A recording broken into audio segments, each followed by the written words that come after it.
ഹിച്ച്കോക്കിൻ്റെ ഈ സിനിമ ഒരു ഹിച്ച്കോക്കിൻ്റെ ഒരു ആറ് സിനിമയ്ക്കുള്ള ഹോമേജാണ്. ആദ്യത്തെ സിനിമ കഴിഞ്ഞിട്ട് ഞാൻ ഹിന്ദിയിലേക്ക് മറ്റേ ഓവർ വരുന്നതിന് മുമ്പ് ഞാൻ വേറെ കഥകൾ പിച്ച് ചെയ്യാൻ ശ്രമിക്കുന്നുണ്ട്. അപ്പോൾ എൻ്റെ അടുത്തൊരു പ്രൊഡക്ഷൻ കമ്പനി എൻ്റെ അടുത്ത് പറഞ്ഞത് ഇനി തനിക്ക് മലയാളത്തിൽ സിനിമ ചെയ്യാൻ പറ്റില്ല, എൻ്റെ മുഖത്തോക്കി പറഞ്ഞിട്ടുണ്ട്. അപ്പം ഞാൻ ചിന്തിച്ചു ഇത് പ്രാക്ടിക്കൽ അല്ലല്ലോ. എൻ്റെ ഒരു കൂടെ എന്ന് പറയുന്ന സപ്പോർട്ടിങ് സിസ്റ്റം ഉണ്ട്. ആ സപ്പോർട്ടിങ് സിസ്റ്റം ഇനി എൻ്റെ കൂടെ ഉണ്ടാവണമെന്ന് എനിക്കുണ്ട്. ഞാൻ മരിക്കുന്നവരെ അവരെൻ്റെ കൂടെ ഉണ്ടാവും.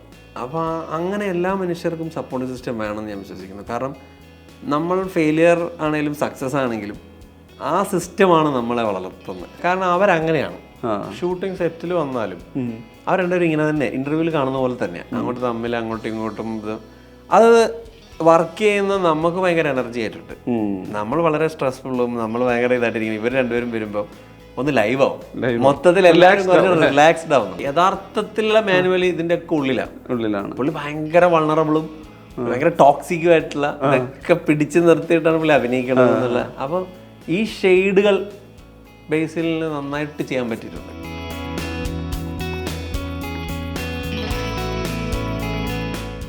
ജിതൻ ഷോർട്ട് ഫിലിം എന്നാണ് സിനിമയിലേക്ക് വരുന്നത്. നമ്മളുടെ കഴിഞ്ഞ മറ്റേ ടീം ഇൻ്റർവ്യൂവിലും പറയുന്നുണ്ടായിരുന്നു, രണ്ടുപേർക്കും അറിയാം, ബേസിലിനെ നേരത്തെ അറിയാം. ശരിക്കും ഭയങ്കര ഒരു ആക്സിഡൻ്റൽ കൊളാബറേഷൻ പോലെയാണല്ലോ ഉണ്ട്. ഭയങ്കര ആകസ്മികമായ ഒരു ഐക്യപ്പെടലാണല്ലോ നിങ്ങൾക്കിടയിൽ സിനിമയുടെ കാര്യത്തിലുണ്ടാകുന്നത്. ഒരു പക്ഷേ ഒരിക്കലും ജിതൻ ആലോചിച്ചിട്ടുണ്ടാവില്ല ബേസിൽ രണ്ടാമത് ചെയ്യുന്ന നിങ്ങളുടെ തന്നെ ലൈഫിൻ്റെ ഗെയിം ചേഞ്ചിങ് ആവുന്ന പടത്തിലെ ലീഡ് ആക്ടറായി മാറും എന്നുള്ളത്. തിരിച്ച് ബേസിലും അങ്ങനെ എക്സ്പെക്ട്, ബേസിൽ ഈ സിനിമ നടക്കണം എന്നുള്ള ആഗ്രഹത്തിനൊപ്പം നിന്നാണല്ലോ. ആ ഒരു കൊളാബറേഷനെ കുറിച്ച് എന്താ പറയുന്നത്? പിന്നെ മാനുവൽ എന്നുള്ള ബേസിലിനും എന്നും ഓർക്കാവുന്ന ഒരു ക്യാരക്ടറാണ് ജിതനും സമ്മാനിച്ചിരിക്കുന്നത്. അതെ അതെ, ബേസിലിന് ആക്ച്വലി 2011 ഞാനൊരു ഷോർട്ട് ഫിലിം ചെയ്യുന്നുണ്ടായിരുന്നു, മല്ലൂസ് എന്ന് പറഞ്ഞിട്ട്. ശ്രിണ്ടയൊക്കെ അതേതാണ് അഭിനയിച്ചതിനകത്ത്. അപ്പോൾ അങ്ങനെ മല്ലൂസ് കണ്ടിട്ട് എനിക്ക് മെസ്സേജ് ഉണ്ട് ബേസിൽ അടിപൊളിയായിട്ടുണ്ടെന്നൊക്കെ പറഞ്ഞിട്ട്. അങ്ങനെ ബേസിൽ പിന്നെ ഷോർട്ട് ഫിലിം ചെയ്യുന്നു. ഞങ്ങൾ ഒരേ സമയത്ത് അസിസ്റ്റന്റ് ഡയറക്ടറായിട്ട്, ഞാൻ ഷൈൻ ചേട്ടനോട് അസിസ്റ്റൻ്റായിട്ട് വർക്ക് ചെയ്യുന്നു ഒരേ സമയത്താണ്. എനിക്ക് തോന്നുന്നു ഒരു 1993 ഞാൻ ഐ ഡി ആയിരുന്നു, പുള്ളി തിരയിൽ വിനീത് ശ്രീനിവാസനോട് ഐ ഡി ആയിട്ട് വർക്ക് ചെയ്യുന്നു. അപ്പോഴും ഞങ്ങൾ അറിയാം, പലപ്പോഴായിട്ട് ആരെങ്കിലുമൊക്കെ വിളിക്കുമ്പോൾ ഞങ്ങൾ സംസാരിക്കാറുണ്ട്. അങ്ങനെ പുള്ളി കുഞ്ഞിരാമായണം ഓപ്പൺ ചെയ്യുന്നു, ഞാൻ വേറൊരു ഫിലിം ഓപ്പൺ ചെയ്യാൻ വേണ്ടിയിട്ട് ശ്രമം നടക്കുന്നു. അങ്ങനെ ഒരു കണക്ഷൻ ഞങ്ങൾ തമ്മിലുണ്ട്. പിന്നെ ഞാൻ പുള്ളിയെ കാണുന്നത് ആക്ച്വലി ഞാനിവിടെ ഹാപ്പി അവേഴ്സിൽ വരുമ്പോൾ പുള്ളി നോൺസെൻസ് കണ്ടിട്ട് എനിക്ക് ഇതൊക്കെ ചെയ്തിട്ടുണ്ടായിരുന്നു, മെസ്സേജ് ചെയ്തിട്ടുണ്ടായിരുന്നു. അങ്ങനെ പിന്നെ ഞാൻ കാണുന്നത് നമ്മളെ ഹാപ്പി അവേഴ്സിൻ്റെ ഫ്ലാറ്റിൽ വരുമ്പോൾ ഒരു ദിവസം പെട്ടെന്ന് ബേസിൽ അവിടെ മിന്നലിൻ്റെ ഷൂട്ടും പരിപാടിയൊക്കെ. അപ്പോൾ ഞങ്ങളിങ്ങനെ വർത്തമാനം പറഞ്ഞപ്പോൾ പുള്ളിക്ക് ഈ കഥ അറിയാം, സമീർക്ക് പറഞ്ഞിട്ടറിയാം. അപ്പോൾ ഞങ്ങൾ തമ്മിൽ പിന്നെ വീണ്ടും ആ ഒരു സംസാരങ്ങൾ ഉണ്ടാകുന്നു. പിന്നെ ഇവനെ കാസ്റ്റ് ചെയ്യാം എന്ന് ഞാൻ ചിന്തിക്കുന്നത് പുള്ളിക്ക് ഈ സിനിമ ഇഷ്ടമാണ് ആക്ച്വലി. പിന്നെ വന്നപ്പം പുള്ളി ജയഹേൽ നമ്മൾ ബേസിലിൻ്റെ ആക്ടർ ആസ് എൻ ആക്ടർ പുള്ളി നമ്മൾ കണ്ടോണ്ടിരിക്കുകയാണ്. പുള്ളിയുടെ വളർച്ച ഇങ്ങനെ കണ്ടോണ്ടിരിക്കുകയാണ്. ഒരു വർഷം തന്നെ 3-4 പടങ്ങൾ ഇങ്ങനെ പുള്ളി ചെയ്യുന്നു. ഫാലിമി ഇറങ്ങുന്നു. അപ്പോൾ will be fine for this എന്നുള്ളത് നമുക്ക് എല്ലാവർക്കും ഒരേപോലെ തോന്നി. പിന്നെ അത് ബേസിൽ ഭയങ്കര ഈസിനെസ് ആയിട്ട് ചെയ്തിട്ടുണ്ട്.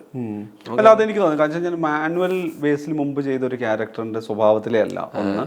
പിന്നെ പ്രേക്ഷകർക്ക് അറിയാവുന്ന അങ്ങനെ ഉണ്ടല്ലോ, ഞാൻ പറയാം, നമുക്കൊരു പ്രേക്ഷകർക്ക് അറിയാവുന്ന മാനുവലുണ്ട്, ഉള്ളാലുള്ള മാനുവലുണ്ട്. പിന്നെ അതിൻ്റെ ട്രാൻസിഷൻസ് നമ്മൾ എന്ത് പറഞ്ഞാലും അതിലൊരു സ്പോയിലർ വരാതിരിക്കാൻ വേണ്ടി പറയുകയാണ്. എന്നാൽ പോലും ബേസിന് ഒരുപാട് പെർഫോമൻസ് റേഞ്ച് ഉള്ള, എന്നാൽ അത് ഏറ്റവും കൺവിൻസിങ് ആവുന്നൊരു ക്യാരക്ടറാണല്ലോ.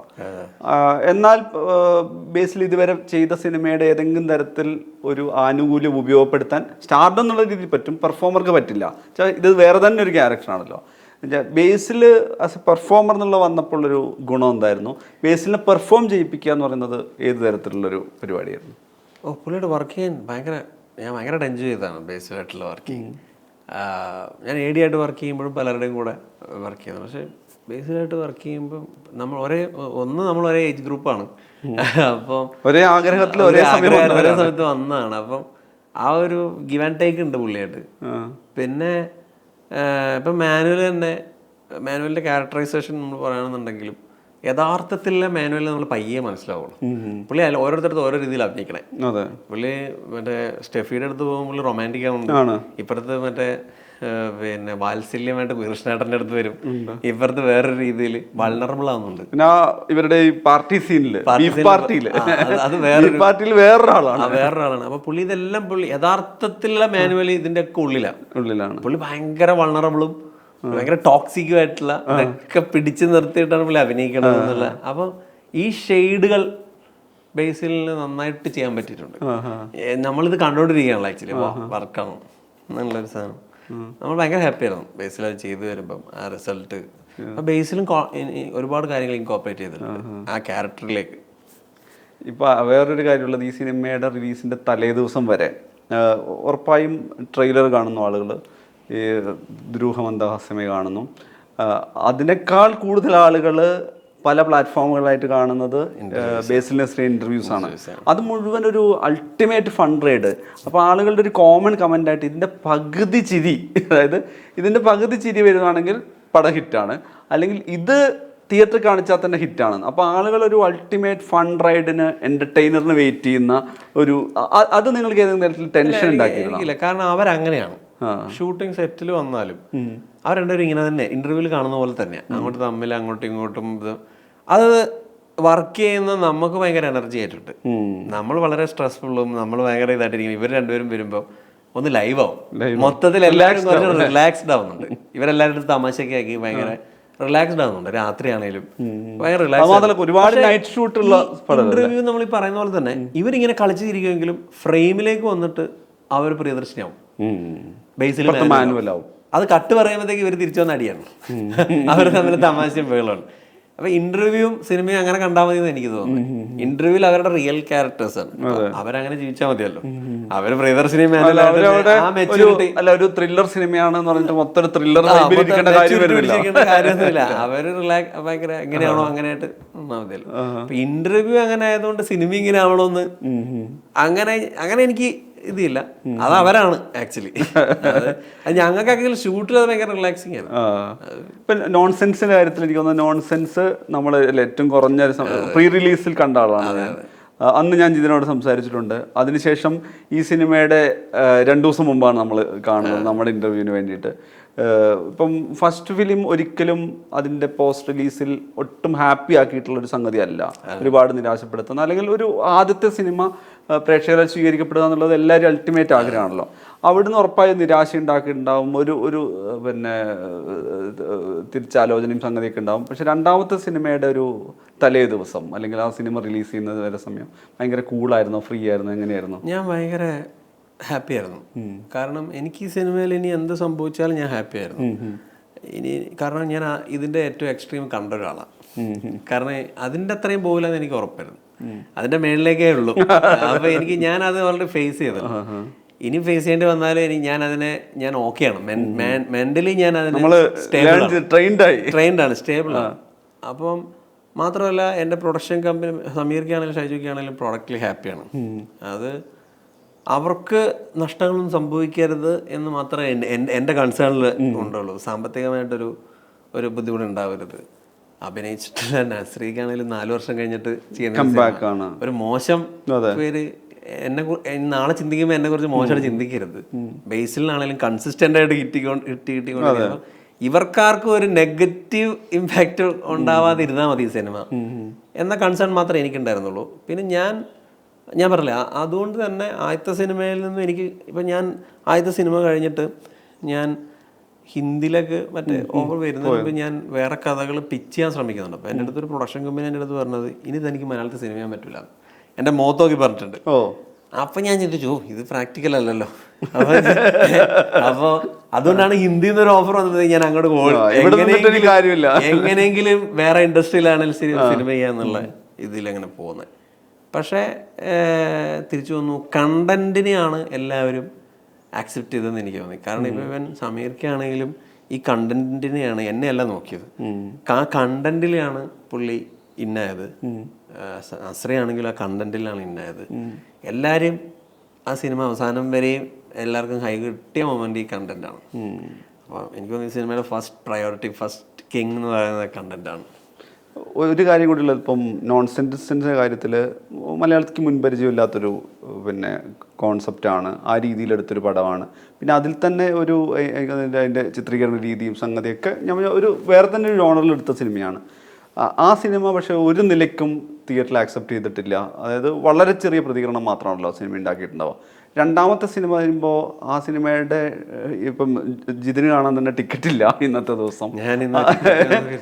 അത് തിയേറ്ററിൽ എനിക്ക് തോന്നുന്നത് ഇനി മലയാളിയുടെ ഈ വർഷത്തെ ഇനി ഏറ്റവും വലിയ സെലിബ്രേഷനായിട്ട് സിനിമ മാറിക്കൊണ്ടിരിക്കുകയാണ്. അത് ഗ്രാൻഡ് സക്സസ്സിലേക്ക് പോവാണ്. ഈ പറഞ്ഞ ഈ രണ്ട് കാര്യങ്ങളുണ്ടല്ലോ, അതായത് ഈ ഇത്രയും അൾട്ടിമേറ്റ് സക്സസ് വരുന്ന സമയത്തും ഈ വലിയ നിരാശ വന്നതും അത് ബാലൻസ് ചെയ്യാൻ പറ്റുന്ന വിധത്തിലുള്ള ആളായിട്ടുണ്ടോ? തീർച്ചയായിട്ടും. ഞാൻ ഈ സക്സസ് ഐ മീൻ ഇത് അങ്ങനെയാണ് എനിക്ക് ഞാൻ അതിലൊന്നും ബിലീവ് ചെയ്യുന്നില്ല ആക്ച്വലി. ഇപ്പം ഈ പറയുന്ന പോലെ ഞാൻ ഭയങ്കര ഓവർ ഗ്രാൻഡഡ് ആയിട്ട് എടുക്കുന്നില്ല. അത് നാളെ എനിക്ക് ഇതുപോലെ ഉണ്ടാക്കാൻ പറ്റിക്കോണമെന്നില്ല. അപ്പം ബെറ്റർ നമ്മളങ്ങനെ കീപ്പ് ചെയ്ത് പോവാം. പിന്നെ വേറൊരു കാര്യം എന്ന് വെച്ചാൽ ഞാൻ നോൺസെൻസ് കഴിഞ്ഞിട്ടും എൻ്റെ കൂടെ എന്ന് കുറേ ഫ്രണ്ട്സ് ഉണ്ട്. അപ്പോൾ അവരുടെ സപ്പോർട്ടിങ് സിസ്റ്റം കൊണ്ടാണ് എനിക്ക് ഇങ്ങനെ ഒരു കണ്ടന്റ് ഉണ്ടാക്കാൻ പറ്റും. അവരെന്നെ പല രീതിയിലും സപ്പോർട്ട് ചെയ്തവരുണ്ട്. ഒരു 19-ലാണെങ്കിലും കോവിഡ് വന്നപ്പോഴും തളരാതെ വീഴാതെ നമ്മുടെ എൻ്റെ ഒരു കൂടെ എന്ന് പറയുന്ന സപ്പോർട്ടിങ് സിസ്റ്റം ഉണ്ട്. ആ സപ്പോർട്ടിങ് സിസ്റ്റം ഇനി എൻ്റെ കൂടെ ഉണ്ടാവണമെന്ന് എനിക്കുണ്ട്. ഞാൻ മരിക്കുന്നവരെ അവരെൻ്റെ കൂടെ ഉണ്ടാവും. അപ്പോൾ അങ്ങനെ എല്ലാ മനുഷ്യർക്കും സപ്പോർട്ടിങ് സിസ്റ്റം വേണമെന്ന് ഞാൻ വിശ്വസിക്കുന്നു. കാരണം നമ്മൾ ഫെയിലിയർ ആണെങ്കിലും സക്സസ് ആണെങ്കിലും ആ സിസ്റ്റമാണ് നമ്മളെ വളർത്തുന്നത്. ആക്ച്വലി അങ്ങനെ നമ്മളുടെ എന്തോ കണ്ടിട്ടൊന്നുമല്ല, ഇവൻ നന്നാവണം അതാണ് നമ്മളോടുള്ള ഇമോഷണൽ അറ്റാച്ച്മെന്റ് കൊണ്ട് മാത്രം. അങ്ങനെയുള്ള വ്യക്തികൾ ഉള്ളത് കൊണ്ട് മാത്രമാണ് എനിക്കിത് ചെയ്യാൻ പറ്റിയത്. ഞാൻ സർവൈവ് ചെയ്തത്. ഈ 4 വർഷത്തിന് ശേഷമുള്ള നസ്രിയയുടെ കാര്യം പറഞ്ഞു. നമുക്കറിയാം നസ്രിയ ഒരു ബബ്ലി ഹൈപ്പർ ആയിട്ടൊക്കെ എപ്പോഴും ക്യാരക്ടറൈസേഷൻ വരുന്നതാണ്. അങ്ങനെയാണ് നസ്രിയ ഒരു പക്ഷേ ഇൻ്റർവ്യൂവിലൊക്കെ ആ ഒരു എനർജി ഇതായിട്ടാണ് ചെയ്യുന്നത്. നേരത്തെയുള്ള ക്യാരക്ടേഴ്സിൻ്റെ എണ്ണ കൂടുതലും ആ രീതിയിലായിരുന്നു. ഇപ്പോൾ ഈ എസ്തർ എന്നൊക്കെ പറയുന്ന അല്ലെങ്കിൽ കൂടെയിലെ 1-2 ക്യാരക്ടർ മാറ്റി നിർത്തി കഴിഞ്ഞാൽ ട്രാൻസ്ലിയും കൂടുതലും ക്യാരക്ടർ ആ രീതിയിലുള്ള ക്യാരക്ടർ. നസ്രിയ മുൻപ് ചെയ്ത ക്യാരക്ടറിൻ്റെ ടോൺ ഇനീഷ്യൽ ഉണ്ടെങ്കിൽ പോലും പക്ഷെ പോകെ അങ്ങനെയല്ല. അവർ മുൻപ് ചെയ്ത ഒരു ക്യാരക്ടറല്ല. എവിടേക്കാ ഒരു ഷോ സ്റ്റീലർ പോലെയായിട്ട് നസ്രിയിലേക്ക് തന്നെ പോകുന്ന സിനിമയാണ്. ഞാനതിൻ്റെ ഭയങ്കര സർപ്രൈസ് ഫാക്ടേഴ്സ് പറയാൻ പറ്റാത്തത് കൊണ്ടാണ് എൻ്റെ സെക്കൻഡ് ഹാഫിലേക്ക് പറയുന്നത്. എന്നാൽ ഞാൻ പറഞ്ഞത് തിയേറ്റർ ഇളകി മറിയുന്ന വിധത്തിൽ നസ്രിയെ പ്ലേസ് ചെയ്യുന്നു. ഞാൻ പറഞ്ഞ അത് ഏത് തരത്തിലുള്ള ധൈര്യമായിരുന്നു? കാരണം നസ്രി അങ്ങനെ മുമ്പ് ചെയ്തിട്ടില്ലല്ലോ ഇത്തരം ക്യാരക്ടേഴ്സ്. അല്ല, ആക്ച്വലി ഈ കഥയിലേക്ക് നസ്രിയ വർക്കല്ലേ എന്ന് സമീർക്കയ്ക്ക് തോന്നുന്ന പോലെ നസ്രിയയുടെ ചില മാനറിസംസ് ഈ ക്യാരക്ടറിൽ വന്നാൽ നന്നാവുമെന്ന് തോന്നിയിട്ടുണ്ട്. പിന്നെ ഞാൻ നസ്രിയയുടെ അടുത്ത് കഥ പറയുമ്പോഴും ഞാൻ നസ്രിയയുടെ അടുത്ത് നറേറ്റ് ചെയ്തത്. അപ്പം നറേറ്റ് ചെയ്യുമ്പോഴും നസ്രിയ ഭയങ്കര ഇന്നായിരുന്നു കഥയിൽ. ഒരു നമ്മൾ ഈ കമ്പ് കുത്തുന്നൊക്കെ പറയുന്ന ആ സീക്വൻസ് വരുമ്പം തന്നെ പുള്ളിക്കാര് കാലൊക്കെ ഇങ്ങനെ കയറ്റി വെച്ചിട്ട് ഇത് ഇങ്ങനെ വേറൊരു പെട്ടെന്ന് സത്യത്തിക്കാട് സെറ്റ് ചെയ്ത് പടം മാറിയെന്നുള്ള പുള്ളിക്കാര് ഭയങ്കര ക്യൂരിയസ് ആയിട്ട് ഒരു ഓഡിയനായിട്ട് എനിക്ക് ഫീൽ ചെയ്തു. അപ്പം ഞാൻ പുള്ളിക്കാരുടെ ഫേസ് ടു ഫേസ് നോക്കിയാണ് കഥ പറഞ്ഞുകൊണ്ടിരുന്നത്.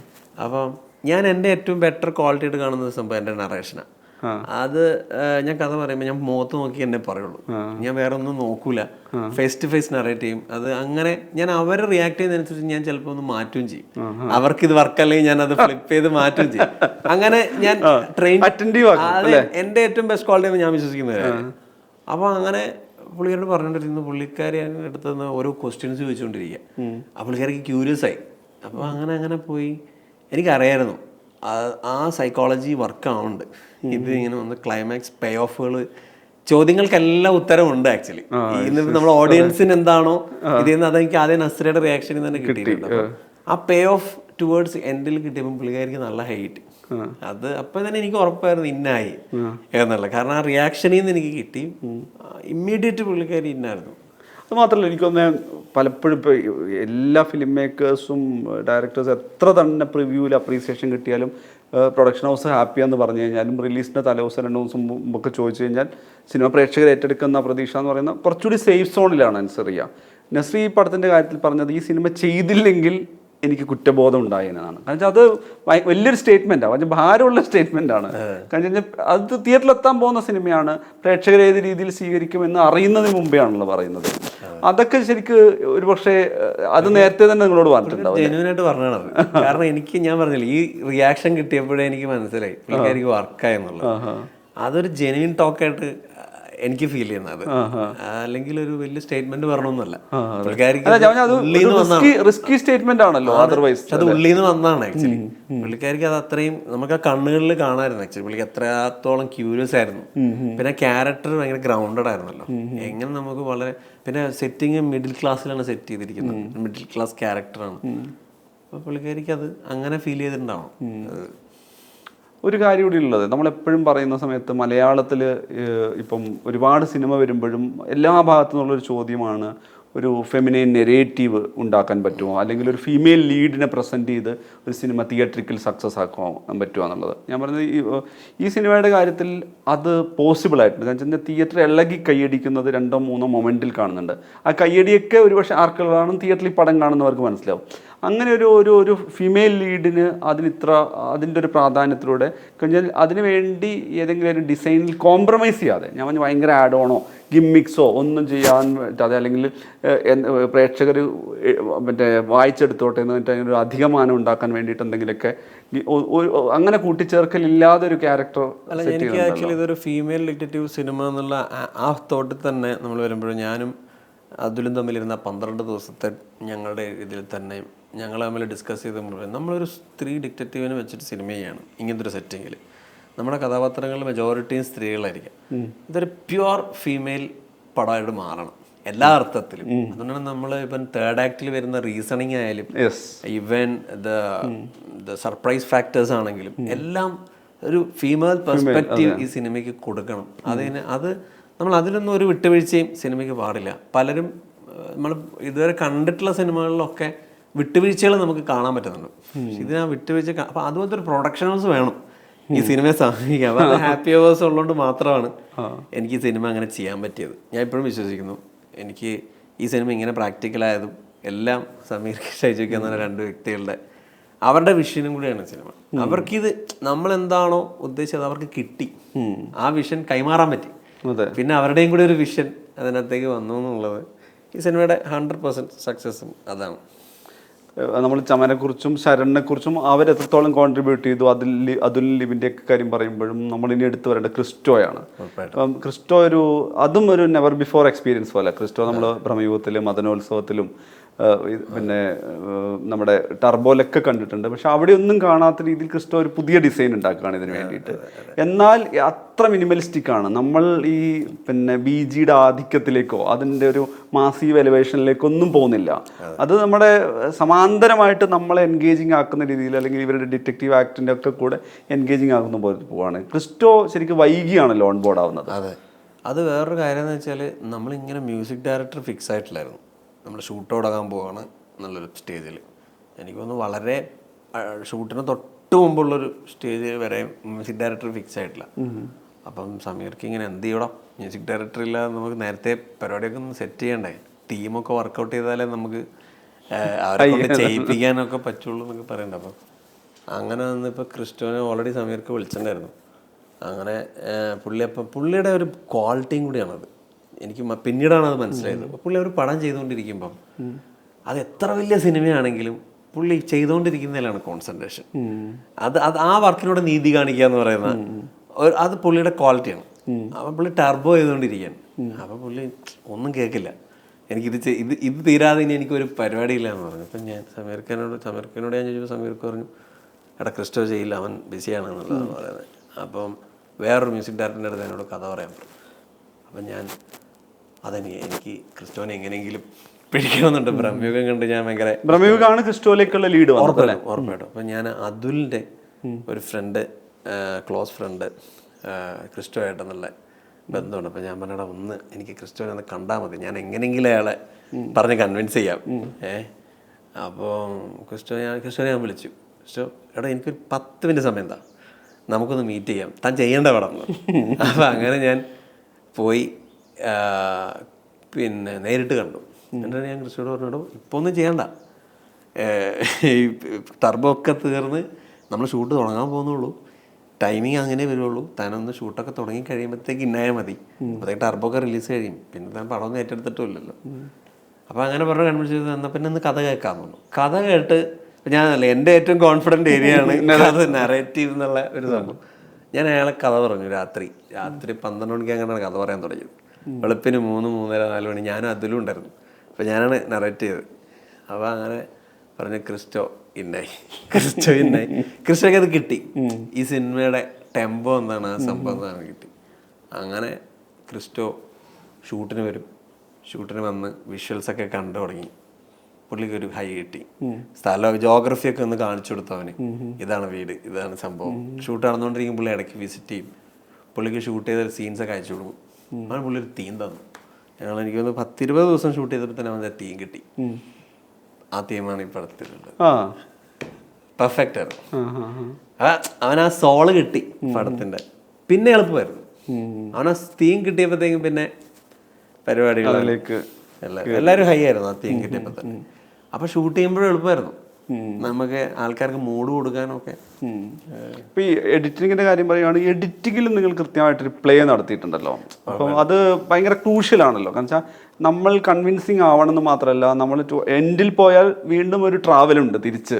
നമ്മൾ ഓരോ സ്ഥലത്തും ഓരോ ജംഗ്ഷനിലും വന്നിട്ട് ഇത് ലോജിക്കലി ലോക്ക് ചെയ്യാൻ നോക്കുമല്ലോ. ഇപ്പം സെക്കൻഡ് ഹാഫിലുള്ള ഇന്റർ കട്ട് ആണെങ്കിലും, ഞാൻ പറഞ്ഞ ഈ ജിയോഗ്രഫി എസ്റ്റാബ്ലിഷ് ചെയ്യുന്ന സീനാണെങ്കിലും, ഒരേ സമയം ഇവർ 3 പേരും എൻഗേജിങ് ആവുന്ന അന്വേഷണം, അത് വരുന്നിടത്തൊക്കെ എഡിറ്റിംഗ് പാറ്റേണിൽ തന്നെ നിങ്ങൾ നല്ലൊരു അതിൻ്റെ ഒരു പ്ലേ വർക്ക് ചെയ്യുന്നുണ്ടല്ലോ.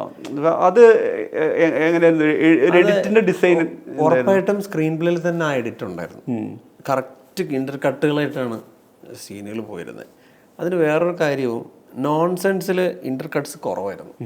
അപ്പോൾ എനിക്ക് ടെമ്പോ ക്രിയേറ്റ് ചെയ്യുന്നിടത്ത് പല സ്ഥലത്തും വീക്ക് പോയിന്റ് എനിക്ക് ഫീൽ ചെയ്തത് പിന്നീട് കാണുമ്പോൾ ഇന്റർ കട്ട്സ് കുറയുന്നതിൻ്റെ കുഴപ്പമുണ്ട്. ഞാൻ സ്ക്രീൻ പ്ലേയുടെ സമയത്ത് തന്നെ മാക്സിമം ഇന്റർ കട്ടുകൾ വേണം, ഇതിൽ മാക്സിമം ഇൻസേർട്ടുകൾ വേണം. നമ്മൾ ബോറടിപ്പിക്കാത്ത പരിപാടികൾ. നമ്മൾ ഒന്നിന്നാണല്ലോ പഠിക്കുന്നത്. നമ്മളെല്ലാവരും എല്ലാം തികഞ്ഞുകൊണ്ട് ഭൂമിയിലേക്ക് വരുന്നില്ല. അപ്പം ലേണിംഗ് എന്ന് പറയുന്ന ഒരു പ്രോസസ്സിൽ അങ്ങനെ വരുന്നു. അപ്പം സ്ക്രീൻ പ്ലേയിൽ തന്നെ മാക്സിമം ഇന്റർകട്ട്സ് പിടിച്ചിരുന്നു. ചമൻ അതിന്റെ എക്സ്ട്രീമിലേക്ക് തന്നെ പിടിച്ചിരുന്നു. ചമൻ അത് വർക്കാവും ചെയ്തു. ചമൻ ആ സ്ക്രീൻ പ്ലേ മേടിച്ച് ചമൻ അത് അങ്ങനെ നമ്മളോട് ഷൂട്ട് ചെയ്യുമ്പോഴാണെങ്കിലും ചമൻ കോണ്ടാക്ട് ചെയ്യും. ഈ ഷോട്ടും കൂടി എടുക്കണേ, ഈ പെർസ്പെക്റ്റീവിൽ ഒരു സാധനം എടുക്കണേ. അവൻ പറഞ്ഞിട്ടും 2-3 അങ്ങനെ ആംഗിളുകളൊക്കെ യൂസ് ചെയ്തിട്ടുണ്ട്. അപ്പോൾ അത് എല്ലാവരുടെയും ഒരു കളക്റ്റീവായിട്ടുള്ള സാധനം ഈ സിനിമയ്ക്ക് ഭയങ്കരമായിട്ട് ഗുണം ചെയ്തിട്ടുണ്ട്. ആ വിഷ്വൽ പാറ്റേൺ ക്രിയേറ്റ് ചെയ്യാൻ നമ്മൾ നോക്കുകയാണെങ്കിൽ ഒരു ഔട്ട് ആൻഡ് ഔട്ട് ത്രില്ലർ സ്വഭാവത്തുനിന്ന് ഒരു ഹെവി സിനിമാറ്റിക് തിയേറ്ററിക്കൽ എലവേഷൻ വരുന്ന സാധനമാണ് നമ്മുടെ ക്ലൈമാക്സും ടൈലൻ്റൊക്കെ. ഞാൻ അതൊട്ടും പുറത്ത് വിടാതെ ആൻസർ ചെയ്യണം എന്നാണ് ആഗ്രഹിക്കുന്നത്. എന്നാൽ പോലും അത് നിങ്ങളൊരു എന്തെങ്കിലും ഓപ്ഷൻ ഉണ്ടായിരുന്നോ? ഞാൻ ഇതൊരു തിയേറ്ററിൽ എന്തായാലും ഇത് കണ്ട് കൈയടിക്കണം ആളുകൾ. ഈ ഞാൻ എന്തൊരു സീറ്റിൻ്റെ അറ്റത്തിരുന്ന് കണ്ടുകൊണ്ടിരിക്കുന്നിടത്ത് നിന്ന് ആളുകൾ മുഴുവൻ ഇളകി മറിഞ്ഞ് ശരിക്കും ഒരു റിലാക്സേഷൻ പോയിന്റും അതാണല്ലോ. ആളുകൾക്കൊന്ന് റിലാക്സ് ചെയ്യാൻ പറ്റുന്നൊരു മൊമെൻറ്റും കൂടി അതാണല്ലോ, ഒരു ആ ഫോൺ സീക്വൻസ് അടക്കമുള്ള സ്ഥലത്തെ. അത് ശരിക്കും ഓപ്ഷൻസ് ഉണ്ടായിരുന്നോ? നേരെ ആലോചന അങ്ങനെ? ആക്ച്വലി ഫോൺ വിളിക്കുന്ന പരിപാടികളും അതൊക്കെ അങ്ങനെ ഉണ്ടായിരുന്നു, സ്ക്രിപ്റ്റിലുണ്ടായിരുന്നു. ഷൂട്ടിന് അത് കുറെ കൂടി ഇംപ്രൂവൈസ് ആയിട്ടുണ്ട് ഫോൺ വിളിക്കുന്നത്. പിന്നെ അതിന് മുമ്പുള്ള ആ സീക്വൻസ് നിങ്ങൾക്ക് റിലാക്സ് കിട്ടിയ അത് ആദ്യത്തെ ഡ്രാഫ്റ്റ് പോലെ ഉണ്ട്, സെക്കൻഡ് ഡ്രാഫ്റ്റ് പോലെ ഉള്ളതാണ്. നിങ്ങൾക്ക് ഈ നേരത്തെ ഫീമെയിൽ ഡിറ്റക്റ്റീവ് ആലോചിച്ചതിന്റെ റീസൺ തന്നെ അവിടെ ഞങ്ങൾ ഡിസ്കസ് ചെയ്യുമ്പോൾ ലിബിനാണെങ്കിലും അതുലാണെങ്കിലും ഇപ്പൊ നമുക്ക് ആ പെർസ്പെക്റ്റീവ് ഞങ്ങളുടെ 3 പേരുടെ സിമിലർ ആയിരുന്നു. ഒരു ഫീമെയിൽ സിനിമ ആയതുകൊണ്ട് ഇത് നമുക്ക് അങ്ങനെ കാണിക്കേണ്ടായിരുന്നില്ല, നമുക്ക് മാസ് കാണിക്കാം എന്നുള്ള ഒരു പരിപാടി. Why not? നമ്മൾ മെയിൽ ആണെങ്കിൽ മാത്രമേ കാണിക്കൂ, മറ്റെല്ലാ സിനിമയിലും വേറൊരാൾ വരണമല്ലോ. അപ്പൊ ഒരു ഫീമെയിൽ അങ്ങനെ ചെയ്യട്ടെ, അത് നമുക്ക് അങ്ങനെ കാണാം. അതാണ് അതിന്റെ ഹൈ. നമുക്ക് എഴുതുമ്പോഴേ ഹൈ അങ്ങനെ ഒരു പരിപാടി വർക്ക് ചെയ്യുന്നത്. അപ്പോൾ നമുക്കതിലൊരു ഉറപ്പുണ്ടായിരുന്നു ഇത് വേണം. കാരണം നമ്മളൊരു ടോട്ടൽ വുമൺ ഓറിയന്റഡ് സിനിമയാണ് പറയുന്നത്. അപ്പോൾ അതിൽ അങ്ങനെ ഒരു പേ ഓഫ് എൻഡിൽ വേണം എന്നുള്ളത്. ഒരു കാര്യം ഇപ്പം നേരത്തെ പറഞ്ഞുകൊണ്ടിരിക്കുകയാണ്, ഇപ്പം ഒരു ആദ്യത്തെ സിനിമ ഉണ്ടാക്കിയ നിരാശ, രണ്ടാമത്തെ സിനിമ ഈ രീതിയിൽ ഹൈ ഉണ്ടാകുമ്പോൾ എന്താണ് ഒരു ക്രിയേറ്റർ, ഫിലിം മേക്കർ, റൈറ്റർ എന്നുള്ള രീതിയിൽ സ്വന്തം പ്രൊജക്റ്റുമായിട്ട് അല്ലെങ്കിൽ സ്വന്തം ഫിലിമായിട്ട് വേറൊരു സ്ഥലത്തേക്ക് പോകുന്ന കോൺഫിഡൻസ്? നേരത്തെ പറഞ്ഞു നെറേറ്റ് ചെയ്യാനുള്ളൊരു സാധനം. ഞാനിത് ചോദിക്കുന്നതിന് മറ്റൊരു റീസൺ, ചിലപ്പോൾ ആദ്യത്തെ സിനിമ വർക്കാവാത്തതിൽ പോലും നിരാശപ്പെട്ട ഒരാൾക്ക് ഉറപ്പായ ഒരു എനർജി ഡ്രിങ്ക് പോലെ ആയിരിക്കും ഇത് ജിതിൻ പറയുന്നത്? പിന്നെ ആദ്യത്തെ സിനിമ ചെയ്യാൻ ആഗ്രഹിക്കുന്നവർക്കുണ്ടാവുമല്ലോ, എങ്ങനെയാണ് ഈ പറയുന്ന നമ്മുടെ ഒരു ക്രിയേഷനെ അല്ലെങ്കിൽ നമ്മുടെ ഒരു ഫിലിമിനെ മറ്റൊരാൾ കൺവിൻസ് ചെയ്തിട്ട് ഓക്കെ ഇത് നമ്മൾ ചെയ്യാം എന്ന് തീരുമാനിക്കുന്ന മൊമെന്റിലേക്ക് പേഴ്സണലി ജിതിൻ്റെ കാര്യത്തിലെത്തിയത്? ഞാൻ ഫസ്റ്റ് ആ കണ്ടന്റിൽ കൺവിൻസ്ഡ് ആവുക എന്നുള്ളതാണ്. ഞാൻ ഞാൻ ആദ്യം പറഞ്ഞ പ്രിമേസിൽ ഭയങ്കര ഹൈ ആയിരുന്നു. എനിക്ക് എല്ലാ ദിവസവും ചില തോട്ടുകൾ അധികാരം നിൽക്കൂല, എനിക്ക് എന്നെ ഇതെന്നെ കാലങ്ങളായിട്ട് എന്നെ ഹോണ്ട് ചെയ്തുകൊണ്ടിരിക്കുക. കാരണം ഞാൻ ആരടുത്ത് പോയിട്ട് ഇത് പറയുമ്പോഴും അവർക്ക് ഇങ്ങോട്ടൊന്ന് പറയാനുണ്ടാവും. ഇപ്പം എൻ്റെ ഒരു ഫ്രണ്ടിൻ്റെ അടുത്താണ് ഞാൻ ആദ്യമായിട്ട്, അവൻ ഒരു പടങ്ങൾക്കൊക്കെ ഫണ്ട് ചെയ്യുന്ന ആളാണ്. അപ്പോൾ അവൻ്റെ അടുത്താണ് ഞാനിത് ആദ്യമായിട്ട് ഇങ്ങനൊരു സാധനം നീ ചെയ്യുന്നതെന്ന് ചോദിച്ചു. ചെറിയ പടമായിരിക്കും, നമുക്ക് നഷ്ടമൊന്നും ഉണ്ടാവില്ല, ചെയ്യുന്നതെന്ന് വെച്ചപ്പം പുള്ളി പടം ചെയ്യുന്നില്ല, അവൻ്റെ വീട്ടിലുണ്ടായ ഒരു ഇൻസിഡൻറ്റ് പറഞ്ഞു. ഇതേപോലെ തന്നെ അവൻ്റെ അമ്മ കണ്ടുപിടിച്ചൊരു കഥ പറഞ്ഞു. അപ്പം ഇതെല്ലാവർക്കും അവരുടെ വീട്ടിൽ വൈഫാണേലും അമ്മയാണേലും പെങ്ങളാണേലും ആരെങ്കിലുമൊക്കെ ഡിക്റ്റേറ്റീവ് കളിച്ചൊരു പരിപാടി പറയാനുണ്ട്. അപ്പോൾ ഇത് വീണ്ടും വീണ്ടും ഹൈ കിട്ടിക്കൊണ്ടിരിക്കുക, ഇത് ആരും അണ്ടർലൈൻ ചെയ്തിട്ടുമില്ല. അപ്പം അങ്ങനെയാണെന്നുണ്ടെങ്കിൽ അത് അതിൻ്റെ ഒരു യൂണിവേഴ്സാലിറ്റി ആണെന്ന് എനിക്ക് ഫീൽ ചെയ്തു. പറയുന്നവർക്കൊക്കെ ആ പരിപാടി ക്യാരക്ടർ വർക്കാവുന്നുണ്ട്. അപ്പോൾ അത് ഞാൻ കൺവിൻസ്ഡ് ആയിരുന്നു. പിന്നെ അതുലിനെ കൺവിൻസ് ചെയ്തപ്പോഴത്തേക്കും അതുലിനും അത് വർക്കായി. അതുലിനും അതൊരു ഡ്രാമ കറി. ഞാൻ പറഞ്ഞു ഹിച്ച്കോക്കാണ് പിടിക്കേണ്ടത് നമുക്ക്. അങ്ങനെ ഞാൻ നോക്കുമ്പോൾ ഹിച്ച്കോക്കിൻ്റെ ഈ സിനിമ ഹിച്ച്കോക്കിൻ്റെ ഒരു ആറ് സിനിമയ്ക്കുള്ള ഹോമേജാണ്. ഇപ്പോൾ വെർട്ടിഗോ ആണെങ്കിലും റിയർ വിൻഡോ ആണെങ്കിലും പിന്നെ നോർത്ത് ബൈ നോർത്ത് വെസ്റ്റ് ആണെങ്കിലും ഡയലം ഫോർ മർഡർ ആണെങ്കിലും, അങ്ങനെ പുള്ളിയുടെ ഒരു 6 സിനിമകളെ നമുക്ക് എങ്ങനെ ഈ സിനിമയിലേക്ക് കൊണ്ടുവരാം, ഇതായിരുന്നു നമ്മുടെ ഒരു പരിപാടി. അപ്പോൾ അത് വർക്കായി. സത്യം പറഞ്ഞാൽ എഴുത്തിൽ അത് വർക്കായി. പിന്നെ എനിക്ക് പറയുമ്പോൾ നല്ല പ്രൊഡക്ഷൻ കമ്പനിയുടെ അടുത്ത് പറയുമ്പോൾ കണ്ടന്റിനെ മനസ്സിലാക്കുന്ന ഒരു കമ്പനിയുടെ അടുത്ത് പോകുമ്പോഴത്തേക്കും ആ കമ്പനിക്കും അവർ നോക്കുന്ന കണ്ടന്റ് ആണല്ലോ. നമ്മളെ പേഴ്സണലി അല്ലല്ലോ ഇവൻ ഇന്ന പടമാണ് മുമ്പ് ചെയ്തത് എന്നൊക്കെ പുള്ളി ഈ കണ്ടന്റിൽ എന്തുണ്ട് എന്നുള്ള. പിന്നെ നെറേറ്റ് ചെയ്യുന്നതിൽ വലിയ റോൾ ഉണ്ടെന്നോ അല്ലെ? ഒരു നമ്മൾ ഏത് രീതിയിൽ നെറേറ്റ് ചെയ്യുന്നുള്ളിടത്ത് നമ്മുടെ വിഷനും നമ്മുടെ പൊട്ടൻഷ്യലും നമ്മുടെ ഫിലിം മേക്കിംഗ് സ്കില്ലൊക്കെ ബോധ്യപ്പെടുത്താൻ പറ്റും അല്ലേ? ഉറപ്പായിട്ടും. പിന്നെ എന്ന് വെച്ചാൽ നമ്മൾ പറയുന്നതിൽ കാര്യം ഉണ്ടായിരിക്കണം എന്നുള്ളതാണ്. നമ്മൾ ഈ പറഞ്ഞ പോലെ ഞാൻ റിലേറ്റബിൾ ആയിട്ടാണ് ഞാനെപ്പോഴും ചെയ്യുന്നത്. ആൾക്കാർക്ക് മനസ്സിലാവുക, കമ്മ്യൂണിക്കേഷൻ. സ്ക്രിപ്റ്റ് കാണാതെ പറയാൻ പറ്റുമോ അതോ? ഞാൻ ഫുൾ കാണാതെയാണ് പറയുന്നത്.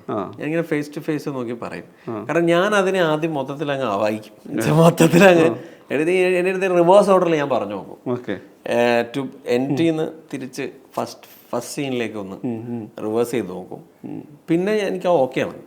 പിന്നെ എനിക്ക് ഏത് പാതിരാത്രി വിളിച്ചാലും ഞാൻ പിന്നെ ഇരുന്ന് ഫേസ് ടു ഫേസ് അങ്ങ് പറയും. അതുകൊണ്ട് ഇതിൽ വേറൊരു പ്രശ്നമുണ്ടല്ലോ. ഇപ്പം ജിതിൻ സമീറിൽ എടുത്തെത്തുമ്പോൾ നിങ്ങൾ കറക്റ്റ് കൊളാബറേഷൻ അവിടെ എത്തി. പക്ഷെ അതിന് മുമ്പ് പറഞ്ഞവരോടും ഇപ്പം നസ്രിയെ പറഞ്ഞപ്പോൾ ആ എക്സൈറ്റ്മെൻറ്റ് കണ്ടു, ബേസിൻ്റെ അടുത്ത് കണ്ടു. ഇങ്ങനെ ഒട്ടുമേ എക്സൈറ്റഡ് അല്ലാതെ ഇതൊട്ടും കണക്റ്റഡ് ആവാതെ ഇരിക്കുന്നവരുണ്ടാവല്ലോ. അവരേതെങ്കിലും തരത്തിൽ നിരാശയാവും. അടുത്തവണ പറയുമ്പോഴൊരു എനർജി ലെവൽ കുറയുന്നത്. എൻ്റെ അടുത്ത് ഞാൻ അധികം മലയാളത്തിൽ ഒരു 4 പേരുടെ പറഞ്ഞിട്ടുള്ളൂ. ഞാൻ നോൺസെൻസ് 97 സംതിങ് ആൾക്കാരെടുത്ത് പറഞ്ഞിട്ടുണ്ട്, കമ്പനികളുടെ അടുത്ത്. അത് പക്ഷേ അതിൻ്റെ ഒരു പ്രോജക്റ്റ് ആക്കാനുള്ള ബുദ്ധിമുട്ടും ഈ പറയുന്ന ടീനേജ് ഫിലിം എന്നൊക്കെ പറഞ്ഞിട്ട് ഒരുപാട് ബുദ്ധിമുട്ടുകൾ അതിനുണ്ട്. പക്ഷെ ഇത് പ്രാക്ടിക്കലാണ് സിനിമ. ഒരു മെയിൽ ക്യാരക്ടർ ഈ പറഞ്ഞു വന്നു കഴിഞ്ഞാൽ പ്രാക്ടിക്കലാണ്. പ്രോജക്ട് വൈസ് ഈസിയാണ്. ഒരു പ്രൊഡ്യൂസർ ആംഗിളിൽ നോക്കുമ്പോൾ അതിനൊരു പ്രാക്ടിക്കാലിറ്റി ഉണ്ട്. പിന്നെ മാത്രമല്ല കമേഴ്സ്യലി ഈ പറയുന്ന നോൺസെൻസിനേക്കാൾ വേറെ രീതിയിൽ കമേഴ്സ്യൽ ദൃശ്യമുടെ ഹിറ്റ് ആണല്ലോ. അങ്ങനെ പല പടങ്ങളുടെയും ഇത് ആലോചിക്കാം. ഞാൻ അങ്ങനെ തന്നെയാണ് ചിന്തിച്ചത്. കാരണം ദൃശ്യം ഈ പറയുന്ന പോലെ ഒരു സത്യന്തിക്കാട് ഫ്ലേവർ ഉള്ള ഹിച്ച്കോക്കിയൻ ഫിലിമാണ്. അപ്പം അത് വർക്കാണ് ഇവിടെ എന്നുള്ളത് പ്രൂവ്ഡാണ്. അപ്പൊ അത് എന്തുകൊണ്ട് ബാക്കിയുള്ളവർക്കും ആ സെൻസിബിലിറ്റിയിൽ ചിന്തിച്ചു കഴിഞ്ഞാൽ ഓക്കെയാണ്. പക്ഷെ ഞാൻ പറയുകയാണെങ്കിൽ ഈ 4 കമ്പനികൾക്കും വർക്കായിരുന്നു. ഹാപ്പി ഹവേഴ്സ് അടക്കമുള്ള 4 കമ്പനികൾക്കും വർക്കായിരുന്നു. പക്ഷെ അവർക്ക് ഇത് പ്രോജക്റ്റ് ആക്കാനുള്ള ബുദ്ധിമുട്ടായിരുന്നു.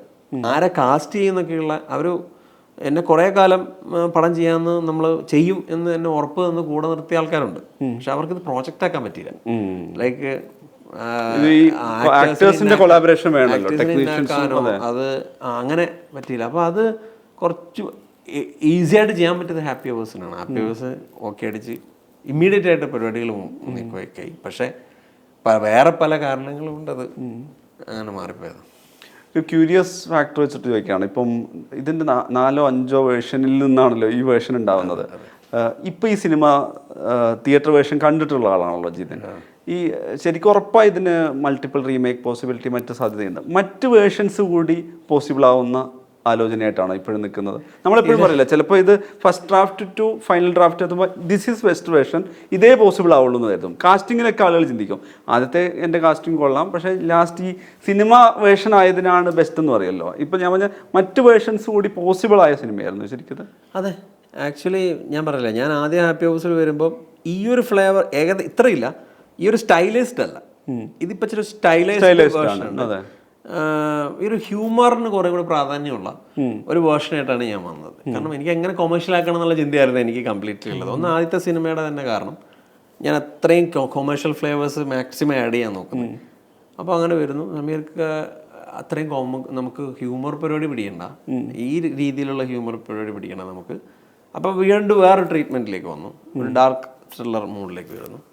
പിന്നെയാണ് ഇപ്പം നമ്മൾ ഷൂട്ട് ചെയ്ത് ഇറക്കിയിട്ടുള്ള ഇതിലേക്ക് വീണ്ടും ചേഞ്ച് ചെയ്യുമ്പോൾ ആദ്യത്തേൻ്റെയും രണ്ടാമത്തേൻ്റെയും ഒക്കെ ഒരു കൊളക്റ്റീവ് വേറെ തന്നെ ഒരു ട്രീറ്റ്മെൻറ്റ് അതിന് പിടിക്കുന്നത്. അപ്പോൾ ഞാൻ ഇനിയും വേണമെങ്കിൽ എക്സ്പ്ലോർ ചെയ്യാൻ പറ്റിയ ട്രീറ്റ്മെൻറ്റ് അതിനുണ്ടാവും. കാരണം അതിൻ്റെ ഡ്രാമയ്ക്ക് അതിനൊരു രസമുണ്ട്. ആ ഡ്രാമ ഇനിയും ഈ പറഞ്ഞ ഈ ഹിച്ച്കോക്കിയൻ എന്ന് പറയുന്ന പോലത്തെ ഒരു പസിലാണത്. അപ്പോൾ ആ പസിലിനെ എങ്ങനെ വേണമെങ്കിലും അവതരിപ്പിക്കാം. ഇപ്പം ഹിച്ച്കോക്കിൻ്റെ ഒരു ഇതിലാണല്ലോ ഇപ്പം നമ്മൾ ഹിന്ദിയിൽ ഇപ്പം അന്ധാധുൻ ഒക്കെ ഒരു ഹിച്ച്കോക്കിയൻ ഇതാണ്. അതെ അതെ അതെ, അതുപോലെ വേറെ തന്നെ ഒരു സ്റ്റൈൽ പിടിച്ചിരിക്കുകയാണ്. ഇനിയും ചിലപ്പോൾ ആലോചിച്ച് കഴിഞ്ഞാലും വേറെ എക്സ്പ്ലോർ ചെയ്യാനുള്ള ട്രീറ്റ്മെന്റുകൾ ഉണ്ടാവും, പറ്റുന്നതാണ്. വേറെ ലാംഗ്വേജ് ഒക്കെ പോകുമ്പോൾ വേറെ ട്രീറ്റ്മെന്റ് ആലോചിക്കാവുന്നതാണ്. ഒരു കാര്യം കൂടി ഉള്ളത്, അമ്മ പടം കണ്ടോ? വലിയ സിഗ്നിഫിക്കന്റ് കോൺട്രിബ്യൂഷൻ. അല്ല, എൻ്റെ അമ്മയും അച്ഛനും ഞാനും കൂടി ഇന്നലെ ഒരുമിച്ചായിരുന്നു കണ്ടത്. അവർ ഭയങ്കര ഹാപ്പിയാണ്. അവരുടെ ഏജ് ഗ്രൂപ്പിനും ഈ സിനിമ വർക്കായെന്ന് എനിക്ക് ചെറിയ ഡൗട്ട് ഉണ്ടായിരുന്നു. കാരണം ഇതിന്റെ ഒരു ക്ലൈമാക്സ് പരിപാടിയിലൊക്കെ എത്തുമ്പോൾ നമ്മളധികം സ്പൂൺ ഫീഡ് ചെയ്യുന്നില്ല. റീസൺസ് ഒക്കെ ഇതാണെന്ന് പറയാനായിട്ട് എല്ലാം ഒരു സോഷ്യൽ മീഡിയയിലൂടെയൊക്കെയാണ് സ്പൂൺ ഫീഡ് ചെയ്യുന്നില്ല. അപ്പൊ എനിക്കൊരു ഏജ് ഗ്രൂപ്പ്, സോഷ്യൽ മീഡിയ അത് യൂസ് ചെയ്യാത്തൊരു ഏജ് ഗ്രൂപ്പിന് ഇത് മനസ്സിലാവോ? ഫോട്ടോസ് ഒക്കെ വെച്ച് അങ്ങനെയാണ് കമ്മ്യൂണിക്കേറ്റ് ചെയ്യുന്നത്. വേറൊരു ഏജ് ഗ്രൂപ്പിൻ്റെ ഉള്ളിൽ തന്നെ നിൽക്കുമോ ഇപ്പം, അങ്ങനെയൊക്കെ ചെറിയ കൺഫ്യൂഷൻ ഉണ്ടായിരുന്നു. പക്ഷെ എൻ്റെ അച്ഛനും അമ്മ ഇപ്പോൾ 70 വയസ്സിന് മേലുള്ള ആൾക്കാർക്ക് പോലും അത് വർക്ക് അവർക്ക് മനസ്സിലായി. എനിക്കൊന്ന് അവരാണ് ഇപ്പൊ ഏറ്റവും കൂടുതൽ സോഷ്യൽ മീഡിയ യൂസ് ചെയ്യുന്നത്. വാട്സപ്പ് ഗ്രൂപ്പ് ഇതെല്ലാം വേറെ രീതിയിൽ റിലേറ്റബിൾ സംഗതി ഉണ്ടല്ലോ. അല്ല, ഞാൻ ആലോചിച്ചത് ഇതിപ്പോ നിങ്ങൾ 2019 എന്ന് പറയുന്ന സമയത്ത് ഇതിന്റെ ഒരു ക്രൂഷ്യൽ മൊമെന്റിൽ ചാറ്റ് GPT വരെ വന്നു കഴിഞ്ഞു. അത് ചാറ്റ് GPT ഞങ്ങള് പിന്നെ വന്നപ്പോ അതിനെ യൂസ് ചെയ്യണം. അത് വളരെ ഓർഗാനിക് ആയിട്ടാണ്. കാരണം വെച്ച് കഴിഞ്ഞാൽ ഇപ്പൊ നമ്മൾ നോക്കുമ്പോൾ ഉറപ്പായി ഒരു ചാറ്റ് GPT ത്രൂ ആയിരിക്കും പോയിട്ടുണ്ടാവുക എന്ന് കണക്ക്. പിന്നെ ഏറ്റവും വലിയ കോമഡി ഷൂട്ട് ചെയ്തോണ്ടിരുന്നപ്പോഴാണ് ഈ മെറ്റ വന്നത്. അപ്പൊ ഞങ്ങള് ഇത് പുതിയ സാധനങ്ങൾ ഇങ്ങനെ മാറിക്കൊണ്ടിരിക്കുക. ടെക്നോളജി വെച്ചിട്ടുള്ള ഈ റീസൺ പറയലൊന്നും നമുക്ക് അതേപോലെ നിൽക്കില്ല.